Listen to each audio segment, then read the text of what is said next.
I'm Jason Epperson. This is RV Miles, and it's time for the latest in RV and camping news. Welcome back, everybody. I'm coming to you from the beautiful Black Hills of South Dakota on a really eerie and foggy day. This is the last leg of our big sort of 7 to 8 week spring trip. Next week, you're probably going to see me back in the office for this video. First up, Congress has passed a resolution revoking a couple California Air Resources Board waivers that could severely affect motorhome sales in California and around a dozen other states in the coming years. This effectively ends the so-called motorhome ban issue that was such a big story in the RV industry last year. Under the Clean Air Act, California is the only state that can set stricter emissions standards than the federal government, but it must submit a waiver request in order to do so.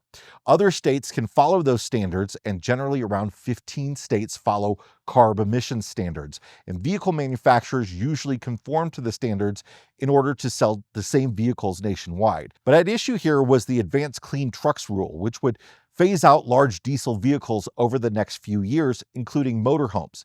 Congress revoked the Advanced Clean Trucks waiver in a resolution first passed by the House and then the Senate. It's been sent to President Trump, who is expected to sign it, effectively ending the issue.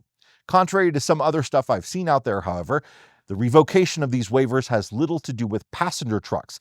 Diesel emission system deletes are still definitely illegal everywhere, and it certainly doesn't end the existence of CARB, though it is a severe blow to the agency's powers to effectively set a lot of essentially nationwide emission standards. Even if CARB didn't exist, though, diesel emissions equipment like diesel particulate filters are required under federal standards. A bill to completely strip California of its waiver authority called the Stop CARB Act was introduced in March, but has yet to make it out of committee and is estimated to have a 4% chance of being enacted by GovTrack. The RV Industry Association is heralding the House of Representatives' passage of H.R. 1, the One Big Beautiful Bill Act, as a win for RV manufacturers. The legislation is largely a vehicle for President Trump and the Republican Party's budget agenda wrapped up in one piece of legislation. It passed on a party line vote early Thursday morning. The bill includes a fix that will enable RV dealers to fully deduct the interest on floor plan loans for non-motorized towable trailers, which account for 88% of all RV sales. An inadvertent error eliminated floor plan deductibility for towable RVs in the 2017 Tax Cut and Jobs Act. RV dealers, like automotive dealers, have a revolving line of credit that allows them to finance the inventory on their lots until you buy the RVs. The interest on that credit is currently tax deductible for any vehicle with an engine, but not for trailers, costing RV dealers a heck of a lot of money. The bill also includes the elimination of de minimis imports starting July 1st, 2027. This is something that's really been bugging aftermarket suppliers of products RVers use. Essentially, shipments from foreign countries that are valued under $800 are currently not subject to inspections or duties. That's how you're able to get stuff so cheap from places like Temu and Alibaba. But it takes a long time because it's coming over on a boat from a foreign warehouse. But if a retailer in the US orders more than $800 worth of merchandise from the same foreign company to put on their shelves, they're paying a huge duty on that. So the aftermarket folks like that the de minimis loophole will be closing, but it could also mean an increase in the cost of certain products. The bill includes other pro-manufacturing provisions such as pass-through deductions for small and medium-sized manufacturers and the reinstatement of research and development expensing, which the RV industry says will lead to more innovation across the manufacturing sector. The bill did include the sell-off of 540,000 acres of federal lands in Nevada and Utah, but the RV Industry Association says they worked with their partners at the Outdoor Recreation Roundtable to advocate for the removal of that provision, which indeed was removed. The bill goes on to the Senate now, where it is expected to be amended, but with a Republican majority in the Senate, some form of it is likely to pass and be signed by the president. More in a moment, but first, this video is sponsored by the folks over at eTrailer. Spring is here, time to get your rigs ready for the travel season. This is the perfect time to complete those much-needed upgrades or repairs, and that's where eTrailer.com comes in. eTrailer.com's customer service and enthusiast teams are ready to help you find the best solution for your unique situation. eTrailer's team is focused on putting their actual hands on everything they sell so they know exactly what it's like to use the product, providing you, the customer, with quality service and recommendations based on their personal experience. If you're looking for a one-stop shop, eTrailer.com has you covered with a variety of RV items, including towing options, interior accessories, replacement parts, storage, and more. But it doesn't stop with RVs. eTrailer.com offers tons of automobile accessories, campground gear, and more. If you need it, chances are they've got it. Visit the link in the description and receive free shipping on orders over $99. Ford is facing a class action lawsuit over its Transit Trail van, a chassis package that was highly anticipated but was only used in a few Class B camper vans from major manufacturers before it was discontinued earlier this year after only 3 years on the market in the US. The Transit Trail took the standard Ford Transit cargo van, which is used on a lot of Class B motorhomes, and it gave it standard all-wheel drive, large all-terrain tires, and 5 drive modes, including a mud setting. Inside, it had drillable wall panels for upfitters or DIY converters to build out their own custom motorhome. The lawsuit stems from a March 2024 recall involving the Transit Trail's factory-equipped 30.5-inch Goodyear Wrangler workhorse tires. According to a safety recall report filed with the National Highway Traffic Safety Administration, Ford engineers began investigating the issue in January of 2024 and found that the front tire shoulders could rub against the wheel arch liners under certain conditions.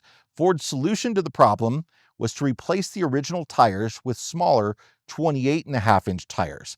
The class action lawsuit argues that the fix reduces the van's ground clearance, obviously it does, by 2 inches, and it compromises the model's intended off-road capability. The filing claims the change renders the Transit Trail closer to the less expensive Ford Transit base model than the Transit Trail, and states the recall removes the primary benefit of the Transit Trail models. Ford quietly discontinued Transit Trail production in March, saying supply chain issues made keeping up with production a challenge. Recently, we shared the news of a new RV company called Axiom, formed by laid-off Heartland RV executives and funded by Nexus RV, an independent motorhome manufacturer. Axiom intends to make a full line of towable products, starting with premium large fifth wheels. The company clearly intends to upend some of the traditional RV manufacturing methods and has begun a series of behind-the-scenes sneak peek vertical videos to show just how different these rigs will be. In one, they show what appears to be an almost completely clean roof design, free of air conditioners, skylights, fans, and antennas, saying that the #1 warranty claim issue in the RV industry is water intrusion. In the quick video, it looks to me like the only roof protrusions are plumbing vents, which is something that I've thought for a long time is a great idea. Reduces the height of your RV. There are plenty of air conditioners that can be mounted in the underbelly now, and you have a lot of room for solar. I'm wondering if they'll be able to find a way to install a broad field of solar panels without having to screw them down into the roof. Last year, overland RV manufacturer Earth Cruiser, not to be confused with Earth Roamer, announced it was closing its doors. Well, now it's been reborn in sort of an interesting way. They're not going to manufacture full RVs. Instead, they're going to manufacture their mod slide-in truck camper and their Terra Nova fixed chassis unit as empty shells to be shipped to upfitters and DIY builders to custom kit out for their personal needs and desires. The Earth Cruiser Mod is a lightweight 4-season slide-in camper with a pop top built from a single-piece monocoque composite shell in 2 sizes for mid-size or full-size truck beds.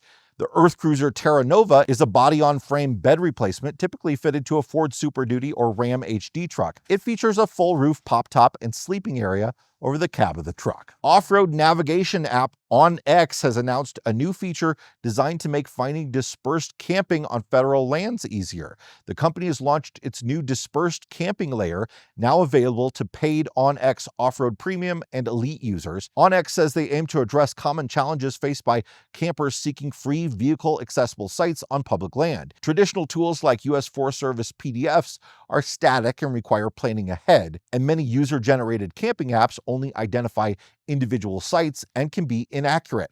OnX claims this is the first comprehensive digital source of dispersed camping data for motor vehicles. At launch, the layer highlights approximately 140,000 miles of roads and trails within national forests across 11 western states: Washington, Oregon, California, Arizona, Nevada, Utah, Idaho, Montana, Wyoming, Colorado, and New Mexico.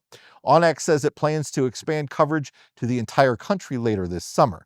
The company developed the layer in consultation with land managers with the goal of helping campers spread out and lessen their impact on sensitive areas. Instead of spotlighting specific sites, the feature outlines entire legal camping corridors. Within the app, users can toggle on the dispersed camping layer on the map settings. Roads where dispersed camping is permitted are marked in yellow, and tapping a highlighted trail provides specific information on camping regulations, such as how far off-road camping is allowed. Users can view the area in 3D, drop waypoints, share locations, and download maps for offline use. The onX Premium membership costs $35 per year, while the Elite membership is $100. That's it for this week's RV and Camping News episode. Hey, remember, we've got our homecoming rally coming up later this year. I'm going to talk to you about it a lot, but it's the end of the summer sort of celebration of the end of the camping season. We do it in Amana, Iowa. This will be our third year. Amana's a great, cool, quaint German town that's got historic wineries and breweries and antiquing and all sorts of fun stuff. And we have all kinds of fun. We have giveaways. We have a cornhole tournament. We do a live recording of the podcast and so much more. And we hope you'll consider joining us. It's the last week of September, and all the information is at the link in the description. If you got something out of this video, hit the like button. If you want more like it, subscribe, and we'll see you next time. Thanks, everybody. Bye-bye.